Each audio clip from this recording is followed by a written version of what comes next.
If you're following Depp and Heard, you might know Amber's got a friend named Eve Barlow. Some people say is a journalist. Some people say not really a journalist. Well, I've said music journalist, which I think is fair. Music is not something that takes an incredible amount of intellect and knowledge and deep understanding of history and culture to write about.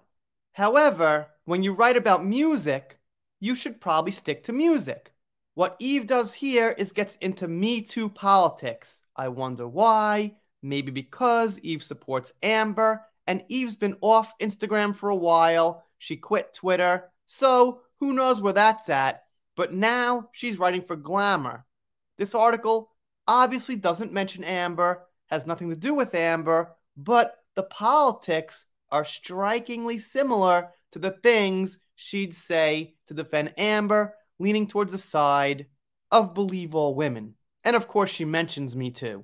Glastonbury's all-male headliners prove the Me Too movement didn't even scratch the surface in the music world.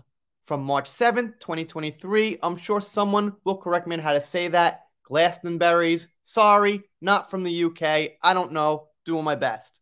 But this all came from a speculation thread on Twitter where people were wondering what happened to Eve. Then someone posted this up and said, hey, Eve is writing for some publications about music.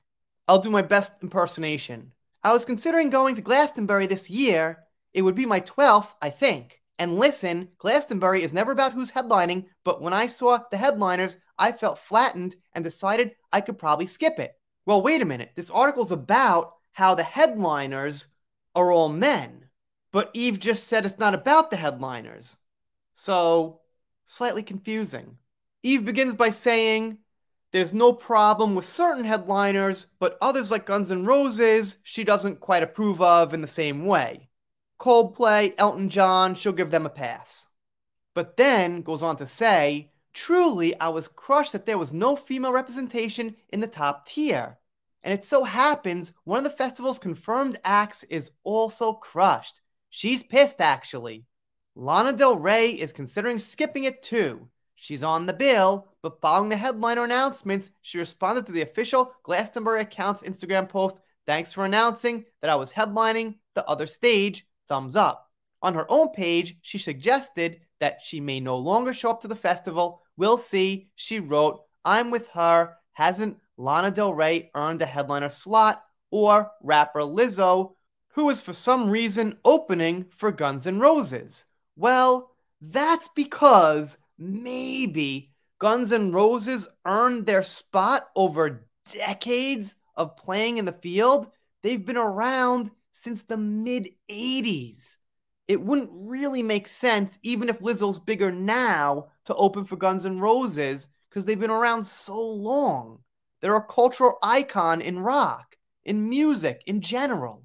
I don't think that has something to do with the gender. I mean, if there was some famous male singer now, should that person open up for, say, Madonna, who's been in the business since the early 80s?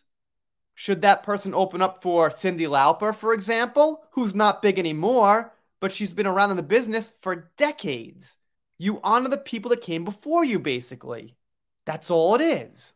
Mix and match the color, gender, or whatever, how you want, but it's really about how long they've been in the industry. So then we get a little bit more speculation and complaining about female representation in music. I'm no expert on the subject, but I see plenty of women in music. Seems if they've got the talent, they can make it. I don't see too much holding them back. I'm sure I'm missing some fine details. I don't know what goes on behind scenes, but the industry is not lacking in women. It's not like there are 3 big female performers. They're all over. It's not like women aren't playing music in 2023, but since 2010, only 4 women have headlined Glastonbury: Beyonce, Florence, Adele, and Ilyich, whoever that is. Okay, fine. Let's say that's the case. What does the Me Too movement have to do with it? After all, the article is, all male headliners prove the Me Too movement didn't even scratch the surface. So the Me Too movement is now supposed to be about getting women more spots in concerts and huge festivals? I thought their motto was believe all women. I'm not sure what the connection is supposed to be here. It doesn't have anything to do directly with evidence that comes out, and I would say it has not much to do with songs that women write and perform and release as music. And it continues. The depressing reality is that women are still not taken seriously in music. Sexism is the oldest prejudice in the world, and its tentacles are institutionalized at every level. And while booking men may be considered a safer commercial choice, attitudes will not change until women are booked in equal measure and audiences become as accustomed to seeing them on the same stages at the same times as their male counterparts. Well, here's the thing. Eve just said it.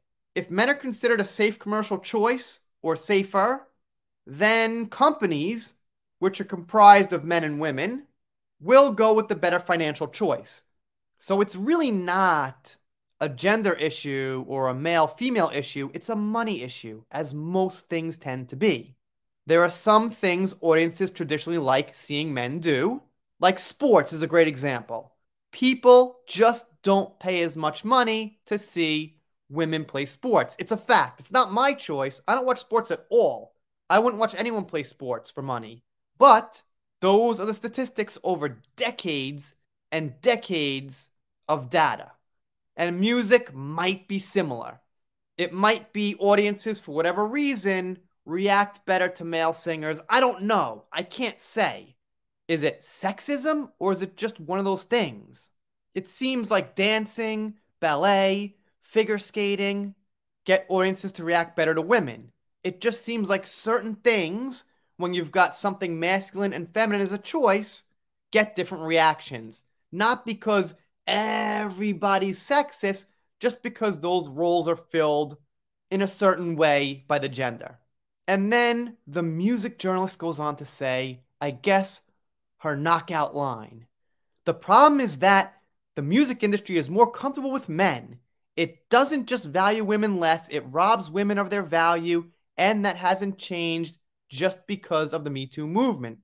Did the MeToo movement even scratch the surface in the music world? No, because rock and roll is predicated on victimizing, sexualizing, and minimalizing the power of women. I mean, they do use sexy women in videos and stuff like that, okay, but the real people here who need to stand up are the women who would make those videos and say, we're not going to be in videos like those. Men are always going to want them in those videos, pay them to be in those videos. Men are going to want to see those videos, but until the women say, no, I won't be in those videos, I'm not wearing the skimpy thing, we're not doing it anymore, we're on strike, nothing's going to change. And that, once again, goes back to money. Because if you give a woman enough money, she'll be in the video. That's it. That's life. So as far as this Me Too stuff, the narratives, trying to figure out what's wrong with the world, the attitude should be, that's life. That's how certain things are. That's it. And it ends with this. Misogyny thrives in societies in which women are made to be their own islands, and the music industry is no exception. No matter how much community appears to build up around us, we are isolated in our own positions. Speaking of islands, however, the UK is idolized as far less restrictive when it comes to having a furtive music community that allows for greater diversity and progress. It's time for us to lead by example, not fall depressingly behind. Okay, so the Me Too movement, as I understand it at its core, is about believing women and claims of abuse. Not sure how this leaks into the music industry. But of course, it does follow the overall narrative that something here is not fair, something here is against women in the form of this festival. No mention of Amber for over a month now, I think. So we shall see. And if you're not subscribed here, consider it. If you don't, I'll be sad, but I'll get over it. See you next time.